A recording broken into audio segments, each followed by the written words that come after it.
Peter Pirate Pan, A Fractured Fairy Tale by Savannah Michael.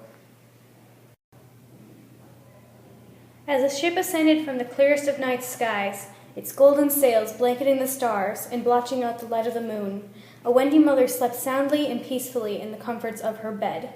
A light breeze blew about the satin-red curtains that hung around the window of her room as the flying ship hovered down next to the window. The curtains flapped wildly about in a similar way to the movement of the ship's worn and tattered flag, a skull and crossbones. Pirates. A rope was thrown into the window and pulled back, the spikes of a rusting grappling hook cutting into the soft wood of the window's windowsill. Entered 3 lost boys, dressed as animals.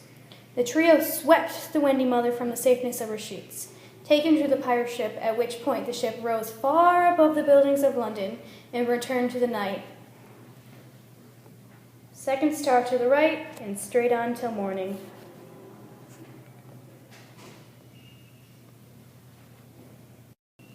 Upon her awakening, she opened her eyes to see a boy dressed in a green coat and a silly large hat with a red feather standing over her.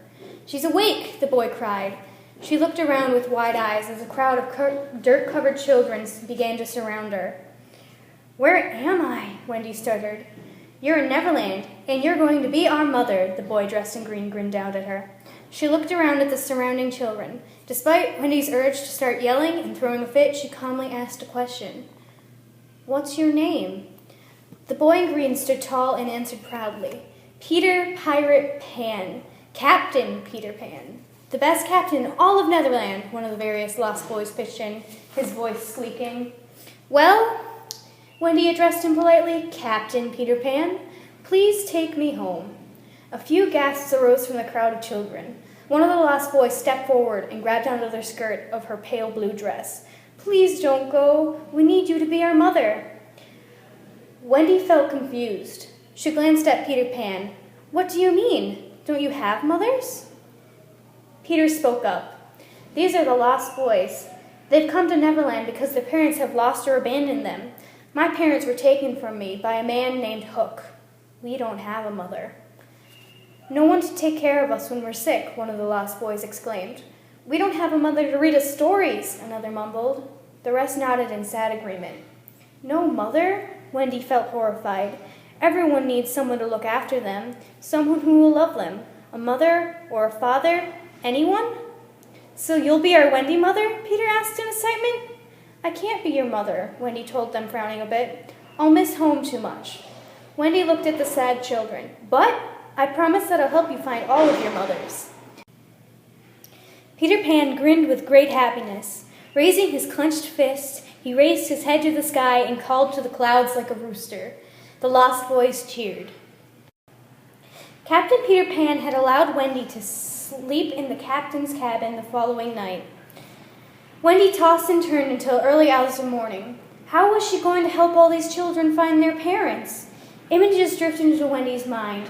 There were beautiful women with violet-colored hair and fins and tails of fish. They were mermaids. She knew how to find Peter's parents.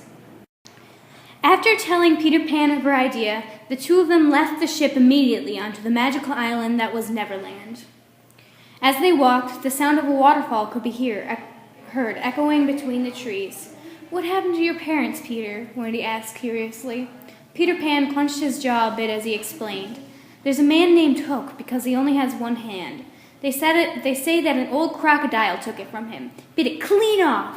It also ate his watch, so whenever he's ticketing, he goes nuts. He took my parents from me because he was jealous of how happy I was." He sighed. "He hid them somewhere. I just know it. And one day, I'm going to find them." Wendy could see the determination in Peter Pan's eyes. She was convinced that he was right. Peter and Wendy approached an opening in the trees. The river flowed from a dark pool of water, which a waterfall poured into. The mermaids looked just as they did in her dream. 3 of them perched on rocks, basked in the warmth of the sun. They had purple scales that lined gray-tinted skin and metallic fins that glimmered in the sunlight. Peter Pan spoke first. "We've come seeking knowledge." One of the 3 spoke. "We will show you what you want for the price of your sword." Peter looked at his sword. It was silver with a golden handle that was encrusted with crimson red rubies. He reluctantly threw the sword into the water and watched as it sunk. He looked at the three all-knowing mermaids, having made his trade. Wendy watched the mermaid slip into the water and disappear. A pair of slimy hands grabbed onto her ankles, and before she could scream out in surprise, she was yanked into the water. The cold water was shocking. She struggled, attempting to reach the surface, but she was pulled down until the sun's rays no longer reached these depths. A mermaid slipped a pearl onto Wendy's tongue. Suddenly, Wendy could breathe. Peter appeared by her side. They followed the mermaids down the deep depths until they approached an underwater city. The three mermaids led the pair to a large building and pushed them inside. Wendy and Peter could spit the pearl out of their mouths, as inside the building was completely dry. "That was cool," Peter commented. "Are you kidding? It nearly scared me to death," Wendy replied. They wandered the halls of what seemed to be a grand library.